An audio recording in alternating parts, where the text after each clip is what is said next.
Breaking news చూస్తున్నాం. ఏపీలో liquor scam ప్రకంపనలు రేపుతోంది. మిథున్ రెడ్డి అరెస్టుతో వైసీపీలో ఒక్కసారిగా కలవరం మొదలైంది. ఛార్జ్షీట్లో జగన్ పేరుతో కేసు మరొక మలుపు తీసుకుంది. కేసులో వాట్ నెక్స్ట్ అనే దాని మీద సర్వత్రా ఆసక్తి కనిపిస్తోంది. స్కామ్లో జగన్ కీలకం అని ఆరోపణలు వస్తున్న నేపథ్యంలో జగన్ పాత్రపై విచారణ తర్వాతే నిర్ణయం ఉండబోతుందని తెలుస్తోంది. ఈ త్వరలో ఏపీ రాజకీయాల్లో సంచలనం నమోదు కాబోతున్నట్టుగా సమాచారం వస్తోంది. ఆంధ్రప్రదేశ్లో మద్యం కుంభకోణానికి సంబంధించి మిథున్ రెడ్డి అరెస్టుతో వైఎస్ఆర్ కాంగ్రెస్ పార్టీలో కలవరం మొదలైంది. ఏపీలో లిక్కర్ పాలసీ స్కామ్ ప్రకంపనలు రేపుతోంది. ఒక్కో అరెస్టు వైసీపీ పార్టీలో వణుకు మొదలవుతోంది.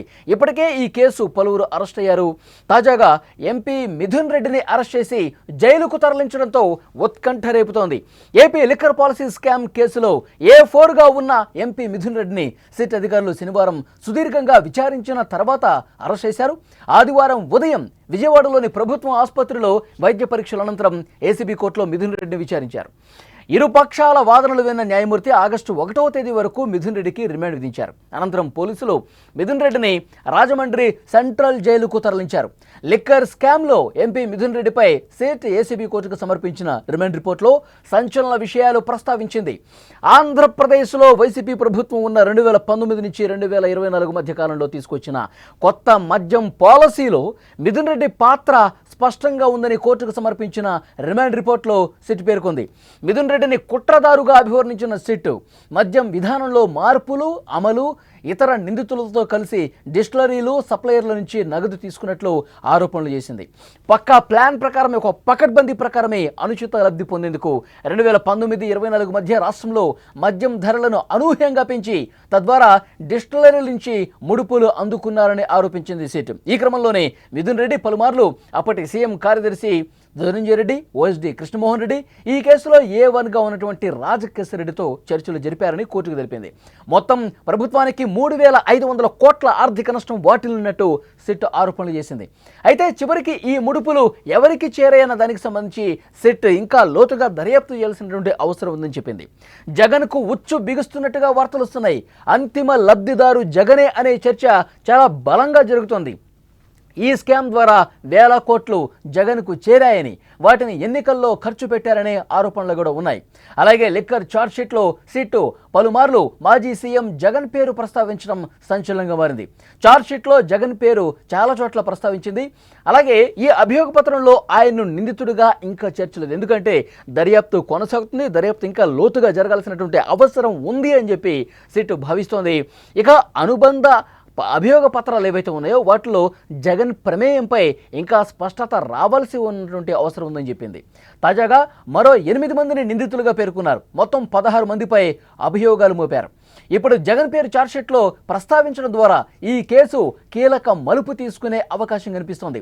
సిట్ దాఖలు చేసే తదుపరి ఛార్జ్షీట్తో పాటు తాజాగా నోటీసులు, విచారణపైన ఉత్కంఠ పెరుగుతోంది. ఈ స్కామ్లో జగన్ను విచారిస్తారనేది తాజా పరిణామాల ద్వారా అందరికీ అర్థమవుతోంది. మరి త్వరలో ఏం జరుగుతుందన్న ఒక ఉత్కంఠ అయితే కనిపిస్తోంది.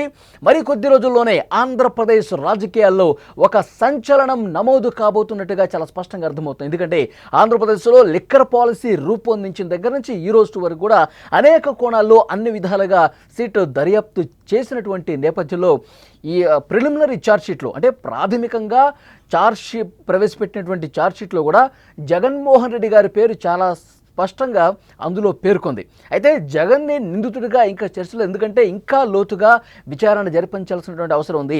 మరికొన్ని బలమైనటువంటి ఆధారాలు సేకరించాల్సినటువంటి అవసరం ఉంది. కాబట్టి ఇంకా నిందితుడి స్థానంలో జగన్మోహన్ రెడ్డి గారి పేరు ప్రస్తావించలేదు. అయితే ఈ కుంభకోణం ఏ విధంగా జరిగింది, ఏ విధంగా డిస్టిలరీస్ నుంచి డబ్బులు కొలగొట్టారు, ఏ విధంగా ముడుపులు తీసుకున్నారు, ముడుపులు తీసుకున్న దాన్ని జగన్మోహన్ రెడ్డి వరకు చేరే విధంగా ఎలాంటి ప్రయత్నాలు జరిగాయి, తర్వాత డెన్స్ ఎక్కడెక్కడ ఏర్పాటు చేసుకున్నారు, ఏ విధంగా విదేశాలకు పంపించారు, అలాగే గత ఎన్నికల్లో వైఎస్ఆర్ కాంగ్రెస్ పార్టీ అభ్యర్థులకు వాళ్ళు గెలవటం కోసం ఏ విధంగా ఓట్లు కొన్నారు, ఈ అన్ని విషయాలకు సంబంధించి నిందితుల నుంచి సేకరించినటువంటి ఆధారాలు, వాళ్ళ వాంగ్మూలాలు, తీసుకున్నటువంటి డాక్యుమెంటరీలు, వాళ్ళు చేసినటువంటి ప్రయాణాలు, వాళ్ళు కాల్ డేటా కావచ్చు, ఇవన్నీ కూడా ఈ ప్రిలిమినరీ ఛార్జ్షీట్లో చాలా స్పష్టంగా సిట్ అందులో పొందుపరిచింది. ఈ ఛార్జ్షీట్లో అంతిమ లబ్ధిదారు వైఎస్ జగన్మోహన్ రెడ్డి అని చాలా స్పష్టంగా అర్థమయ్యే విధంగా చాలా చోట్ల కూడా జగన్మోహన్ రెడ్డి గారి పేరు ప్రస్తావించినటువంటి పరిస్థితి ఉంది.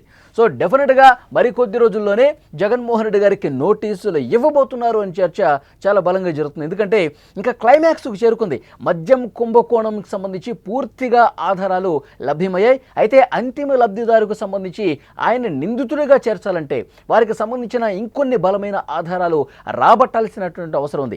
ఇప్పటివరకు ఎవరైతే అరెస్ట్ అయ్యారో మిథున్ రెడ్డి కావచ్చు, రాజకేశ్వర రెడ్డి కావచ్చు, గోవిందప్ప బాలాజీ కావచ్చు, కృష్ణమోహన్ రెడ్డి కావచ్చు, ధనుంజయ రెడ్డి కావచ్చు, ఇట్లా ఎవరైతే ఈ కేసులో అరెస్ట్ అయి ఉన్నారో వాళ్ళు ఇచ్చినటువంటి ఆధారాలను బేస్ చేసుకుని మరికొన్ని కీలకమైనటువంటి ఆధారాలు కావాల్సినటువంటి అవసరం ఉంది. కాబట్టి జగన్మోహన్ రెడ్డి గారికి అతి త్వరలోనే ఈ మద్యం కుంభకోణానికి సంబంధించి నోటీసులు ఇవ్వబోతున్నారు. వారిని నోటీసులు ఇచ్చి పిలిచిన తర్వాత, వారిని క్వశ్చన్ చేసిన తర్వాత, మరికొన్ని ఆధారాలు లభ్యం అయిన తర్వాత వారి అరెస్టు కూడా ఉండబోతుందని ప్రచారం చాలా బలంగా జరుగుతుంది. ఒకసారి ఈ మద్యం కుంభకోణానికి సంబంధించి అసలు ఈ ఛార్జ్ షీట్లో ఉన్నటువంటి విషయాలు, ఈ మద్యం కుంభకోణాన్ని ఏ విధంగా చేశారో ఒక్కసారి మనం మాట్లాడుకుంటే కనుక 2014 నుంచి 19 వరకు చంద్రబాబు నాయుడు గారు ముఖ్యమంత్రిగా ఉన్నారు. అప్పుడు ఒక మద్యం పాలసీ ఉంది. కానీ ఎప్పుడైతే వైసీపీ అధికారంలోకి వచ్చిందో, ఎప్పుడైతే జగన్మోహన్ రెడ్డి గారు అధికారంలోకి వచ్చారో అప్పటి వరకు ఉన్న పాలసీని పూర్తిగా రద్దు చేసి ఒక కొత్త పాలసీని తీసుకొచ్చారు. ప్రభుత్వమే మద్యం అమ్ముతుందని చెప్పి ప్రభుత్వం నేరుగా మద్యం దుకాణాలు ఏర్పాటు చేసి ప్రజలకి మద్యం అందించినటువంటి పరిస్థితి. అయితే ఈ పాలసీ ఎవరైతే లిక్కర్ తయారు చేస్తారో, ఎవరైతే లిక్కర్ సరఫరా చేస్తారో ఆ కంపెనీల నుంచి ముడుపులు తీసుకున్నారు. ఎవరైతే ముడుపులు ఇస్తారో, ఎవరైతే కమిషన్లు ఇవ్వటానికి ఆసక్తి చూపుతారో వారికి మాత్రమే ఈ మద్యం కాంట్రాక్ట్ అనేది ఇచ్చినటువంటి పరిస్థితి. మద్యం తయారీ అనేది వాళ్ళకి ఎక్కువగా ఆర్డర్లు ఇచ్చినటువంటి పరిస్థితి. ఎవరైతే కమిషన్లు ఇవ్వలేదో, ఎవరైతే తాము ఎంత పర్సంటేజ్ అయితే ఇవ్వాలి అని చెప్పేసి అన్నారో ఆ పర్సంటేజ్ ప్రకారం వాళ్ళు ఇవ్వకపోతే, ముడుపులు ఇవ్వకపోతే వాళ్ళకి ఆర్డర్లు కట్ చేసేవారు. సో డెఫినెట్గా ఇచ్చిన వాళ్ళకే పెద్ద ఎత్తున ఆర్డర్లు ఇచ్చారు. ఇందులో రాజకేశ్వర రెడ్డి కంపెనీలు ఉన్నాయి, అలాగే మిథున్ రెడ్డికి సంబంధించిన కంపెనీలు ఉన్నాయి. ఎవరైతే ఈ ముడుపులు చాలా ఎక్కువగా ఇస్తారో వాళ్ళకు మాత్రమే ఎక్కువగా ఆర్డర్లు ఇచ్చారని చెప్పి చాలా క్లియర్గా సిట్ అధికారులకు అర్థమైంది. దానికి సంబంధించిన ఆధారాలు కూడా లభ్యమయ్యాయి. అయితే ఒక్కొక్క కేసుకి 150 నుంచి 400 రూపాయల వరకు వసూలు చేశారు. అంటే ప్రతి నెల కూడా ఈ మద్యం సరఫరా డిస్టిలరీస్ కంపెనీ నుంచి 50 నుంచి 60 కోట్లు ప్రతి నెల, మొత్తం ఓవరాల్గా అయితే 3,570 కోట్ల రూపాయల్ని ముడుపుల రూపంలో వసూలు చేశారు. ఇవన్నీ కూడా జగన్మోహన్ రెడ్డి గారికి అత్యంత సన్నిహితం. ఈ వసూలు చేసేదేమో రాజకేశ్వర రెడ్డి, వాటిని నేరుగా మిథున్ రెడ్డికి, తర్వాత విజయసాయి రెడ్డికి, గోవిందప్ప బాలాజీ భారతీయ సిమెంట్స్ పూర్తికాలపు డైరెక్టర్గా ఉన్నారు. భారతీ గారి ఆర్థిక వ్యవహారాలను చూసే గోవిందప్ప బాలాజీ, వీళ్ళకి ఈ ముడుపులు అనేవి వెళ్ళేవి. వీళ్ళ ద్వారా జగన్మోహన్ రెడ్డి గారికి ఈ ముడుపుల సొమ్ము వెళ్ళింది అని చెప్పి చాలా బలంగా సిట్ వాదిస్తోంది. సిట్ కొన్ని ఆధారాలు కూడా సంపాదించినటువంటి పరిస్థితి. అయితే ఈ అంతిమ లబ్ధిదారుకు చేరిన డబ్బుని తర్వాత ఎక్కడెక్కడికి చేర్చారు అనేది చాలా క్లియర్గా సిట్ దర్యాప్తులో వెల్లడించింది. కొన్ని విదేశాలకు పంపించారు, దుబాయ్ లాంటి కంపెనీలకు దుబాయ్లో పెట్టారు, కొన్ని డెన్స్ ఏర్పాటు చేశారు. అలాగే ఇక్కడ ఎన్నికల్లో 200 నుంచి 300 కోట్ల రూపాయలు ఈ మద్యం సొమ్ము ద్వారానే వీళ్ళు ఎన్నికల్లో ఖర్చు పెట్టినట్టుగా కూడా తెలుస్తోంది. ముఖ్యంగా నెల్లూరు కావచ్చు, ప్రకాశం కావచ్చు, చిత్తూరు కావచ్చు, ఈ జిల్లాల్లో 2024 సార్వత్రిక ఎన్నికల సమయంలో వైఎస్ఆర్ కాంగ్రెస్ పార్టీ అభ్యర్థులకు వాళ్ళ గెలుపు కోసం ఓట్లు కొన్నది కూడా ఈ మద్యం కుంభకోణం ద్వారా, ముడుపుల ద్వారా వచ్చినటువంటి డబ్బు అని చెప్పి చాలా క్లియర్గా అందులో ప్రస్తావించింది. ఎందుకంటే తాడేపల్లి ప్యాలెస్కి అతి సమీపంలోనే ఒక land mark villa 312 flat number, అందులో పూర్తిగా ఈ మద్యం డబ్బుని పెట్టి ఎన్నికల సమయంలో అక్కడి నుంచి గతంలో కూడా ప్రణయ్ ప్రకాష్ పేరు ప్రస్తావించారు సిట్.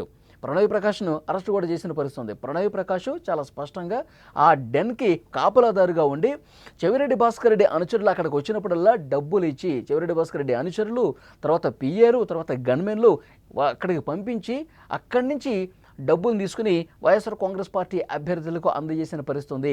దీనికి సంబంధించి కూడా క్లియర్గా ఆధారాలు సంపాదించింది. అలాగే రాజకేశ్వర రెడ్డి తన ఏదైతే డిస్టిలరీస్ కంపెనీలు అక్కడ పెట్టి డబ్బులు కొల్లగొట్టాడో ఆ డబ్బు ద్వారా తను సినిమాలు తీశాడు. సినిమాలు తీసి కొన్ని స్టార్టప్ కంపెనీలు క్రియేట్ చేసి వాళ్ళ భార్యకు సంబంధించినటువంటి కంపెనీల్లో కూడా ఈ ముడుపులు తరలించాడు. దీని ద్వారా బ్లాక్ మనీని వైట్గా మార్చుకున్నటువంటి పరిస్థితి ఉంది. సో డెఫినెట్గా ఈ మద్యం కుంభకోణం క్లైమాక్స్కు చేరుకుంది దర్యాప్తు. ఇందులో అంతిమ లబ్ధిదారు వైఎస్ జగన్మోహన్ అని చెప్పి కొన్ని ప్రాథమికంగా ఆధారాలు లభించాయి. అయితే పూర్తి స్థాయిలో ఆధారాలు లభ్యమయ్యే వరకు జగన్మోహన్ రెడ్డి గారికి సంబంధించి ఎలాంటి విషయాలు ఇంకా బయటకు రాలేదు అని చెప్పి సిట్ అధికారులు చెప్తా ఉన్నారు. డెఫినెట్గా వైఎస్ జగన్మోహన్ రెడ్డి గారికి అతి త్వరలోనే నోటీసులు పంపించబోతున్నది మాత్రం చాలా క్లియర్గా అర్థమవుతుంది. ఈ ప్రిలిమినరీ ఛార్జ్ షీట్ చూసిన తర్వాత చాలా స్పష్టంగా అర్థమవుతుంది. వైఎస్ జగన్మోహన్ రెడ్డి గారి పేరు అందులో ప్రస్తావించారు. అంతిమ లబ్ధిదారు వైఎస్ జగన్మోహన్ రెడ్డి అని దాన్ని బట్టి అర్థమవుతుంది. సో కాబట్టి రోజుల వ్యవధిలోనే, ఇంకా ఎక్కువ సమయం కూడా లేదు, రోజుల వ్యవధిలోనే జగన్మోహన్ రెడ్డి గారు కూడా సిట్ అధికారులు నోటీసులు పంపిస్తారు, విచారణకు పిలుస్తారు. విచారణకు హాజరైన తర్వాత వీళ్ళు ఏవైతే సమాచారం ఇచ్చారో అంతిమ లబ్ధిదారు బిగ్ బాస్ డబ్బులు ఎక్కడికి పంపించారో వీళ్ళకి చాలా క్లియర్గా ఆధారాలు ఉన్నాయి. ఈ ఆధారాలు ముందు పెట్టి వైఎస్ జగన్మోహన్ రెడ్డి గారిని ప్రశ్నిస్తారు. ఆ తర్వాత జగన్మోహన్ రెడ్డి గారు అరెస్టు కూడా ఉండబోతుంది అని చెప్పి ఇప్పటికే ఆంధ్రప్రదేశ్ రాజకీయ వర్గాల్లో చాలా తీవ్రమైనటువంటి చర్చ జరుగుతోంది. ఎంతో దూరం కూడా లేదు, అతి కొద్ది సమయంలోనే, మరికొద్ది రోజుల్లోనే ఈ పరిణామం జరుగుతుంది. ఆంధ్రప్రదేశ్లో రాజకీయ సంచలనం నమోదు కాబోతుంది.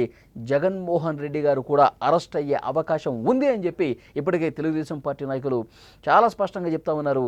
ఎంత పకడ్బందీగా, ఎంత ప్లాన్గా ఈ మద్యం పాలసీని రూపొందించి డబ్బులు కొల్లగొట్టారు, ప్రజాధనాన్ని లూటీ చేశారనేది సీఎం చంద్రబాబు నాయుడు గారు కూడా మొన్న ప్రెస్ మీట్లో చాలా స్పష్టంగా చెప్పారు.